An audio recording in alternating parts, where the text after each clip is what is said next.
মানুষের মধ্যে একটা মারাত্মক স্বতঃস্ফূর্ত, কারণ তারা আমাকে 24 বছর আগে ভোট দিয়ে এমপি করেছে, 24 বছর ভোট দিতে পারে নাই। নাটোরের মানুষ ঐক্যবদ্ধভাবে ধানের শীষের প্রত্যেকে বিপুল ভোটে তারা আমাকে জয়লাভ করে বললাম। এর আগে যখন এমপি বা মন্ত্রী বা সরকারে ছিলাম, নির্বাচনের আগে এই বিল হালতি একটা বিশাল বিল, এখানে হাজার হাজার একর জমি, বর্ষার সময় ধু পানি ছাড়া আর কিছু দেখা যায় না।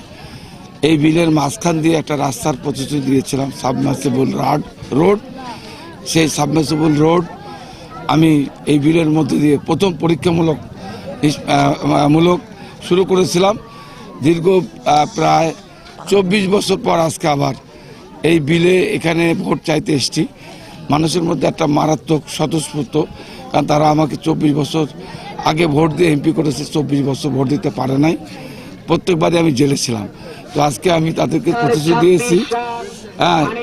দিয়েছি যে আগামী পার্লামেন্ট নির্বাচনে যদি তারা আবারও আমাকে নির্বাচিত করে, এই বিল হালতি প্রজেক্ট, এখানে বছরে একটা মতো ফসল হয়, আগামী যেন 3টা ফসল যেন কৃষক ফলাতে পারে, এই প্রতিশ্রুতি দিয়েছি। এবং আমি আশা করতেছি যে এই বিলের মানুষ, আমি এই বিলে আমার বাড়ি, এই অঞ্চলের মানুষ ঐক্যবদ্ধভাবে ইতিপূর্বে আমাকে এমপি নির্বাচিত করেছে। আগামী দিনেও তারেক রহমানের নেতৃত্বে যে বিএনপি রাষ্ট্রীয় ক্ষমতা যাওয়ার জন্য তারা নাটোরের মানুষ ঐক্যবদ্ধভাবে ধানের শীষের প্রত্যেকে বিপুল ভোটে তারা আমাকে জয়লাভ করে বলে